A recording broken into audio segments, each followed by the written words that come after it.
लोक पे उन्होंने जो जीवों की दशा देखी तो बड़ा दुखित हुए, क्योंकि सभी माया के संसार में झंझटों में उलझे हुए कोई सुख प्राप्त नहीं कर रहा है, सभी कष्ट पूर्वक जीवन व्यतीत करते हुए दिखाई देते हैं, पूर्ण शांति प्राप्त नहीं कर पा रहे। ऐसे जीवों को देख करके नारद जी दुखी हुए और फिर भगवान विष्णु के लोक को गए, वहाँ भगवान की प्रार्थना की।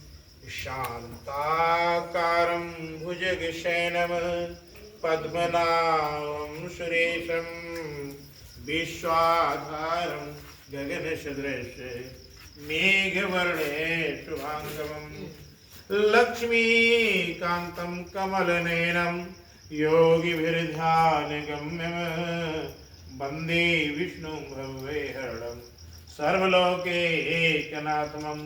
भगवान नारायण की प्रार्थना की, तब भगवान ने नारद जी का स्वागत किया, कहा आइए देवर्षि, के सब कुछ कुशल मंगल है। तब नारद जी कहने लगे भगवान क्या बताएं, अभी अभी मैं मृत्यु लोक से होकर आया हूँ और जो हाल वहाँ आंखों देखा उससे अतीव घबराया हूँ।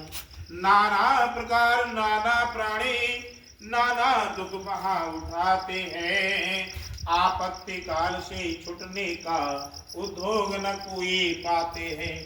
और मैं अभी अभी मृत्युलोक से होकर के आ रहा हूँ प्रभु, और मैंने जो वहाँ देखा है उसको देख करके मैं घबराया हूँ, क्योंकि मैंने देखा है कि सांसारिक प्राणी एक दूसरे से कलेश करते हुए दुख में जीवन व्यतीत कर रहा है, आपस में प्रेम नहीं है, भगवत भक्ति नहीं है, और निरंतर अधिक से अधिक चाहत करते हुए और फिर उसी माया में फंसे हुए हैं, किसी को सुख शांति नहीं है। ऐसे जीवों को देख करके बड़ी दया आती है। प्रभु आप करुणा निधान है, दया सागर है, सब पर कृपा करने वाले हैं भगवान, कृपा करके कोई ऐसा मार्ग दिखाइए, कोई ऐसा उपाय बतलाइए जिससे उन संसारिक प्राणियों का कल्याण हो जाए।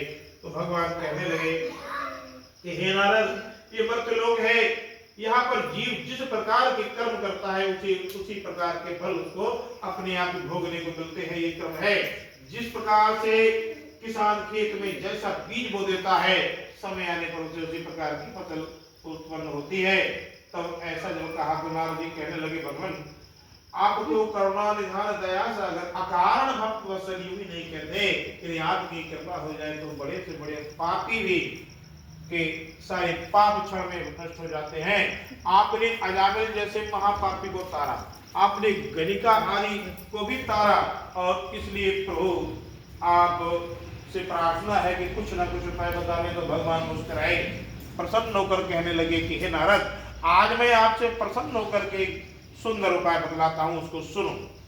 श्री सत्यनारायण भगवान का श्रद्धा भक्ति पूर्वक नियम पूर्वक किया गया पूजन भगवान की कथा अत्यंत मंगलकारी है, और भगवान का निरंतर नाम जप स्मरण भगवान का मंगलकारी है। समस्त प्रकार के तापों को पापों को नष्ट करके जीव को सुखदायी बनाने वाला है। सो जो कोई भी व्यक्ति इस प्रकार का अनुष्ठान करेगा और प्रेम पूर्वक भगवान को भजेगा, उसका निश्चय ही कल्याण होगा। बड़ा सरल मार्ग है, हाथों से पैरों से अपने शरीर से कर्म करता रहे, जो भी कर्म कर रहा है वो करे, और मन ही मन भगवान का स्मरण करे, तो उसके कार्य भी मांगलिक हो जाएंगे और उसके हृदय में प्रसन्नता रहेगी, जीवन सुखमय हो जाएगा, उसका इहलोक और परलोक दोनों ही सुधर जाते हैं।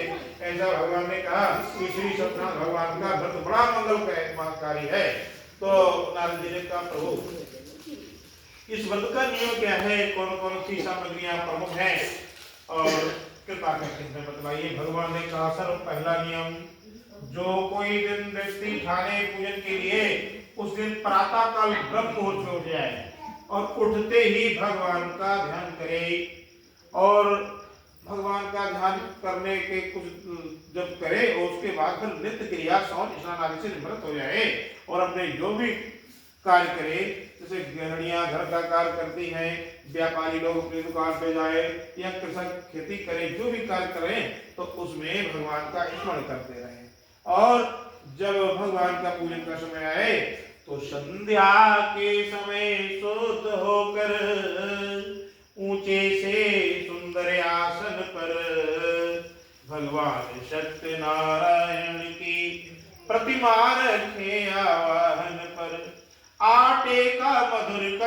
हार बना अनुराग समेत समक्ष धरे, केले के सुंदर कदली फल श्री सत्यदेव को भेंट करे।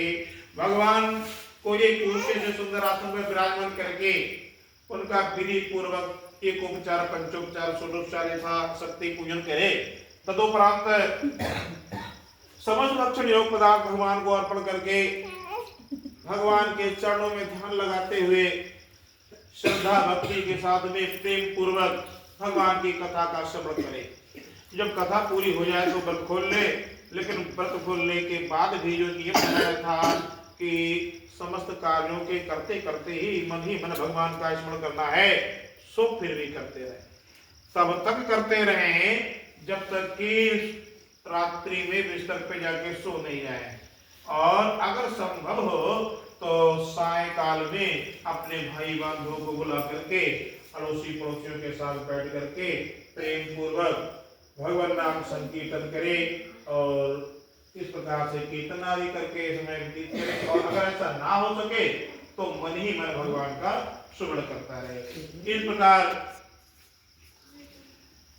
जो कोई व्यक्ति भगवान श्री सत्यनारायण का पूजन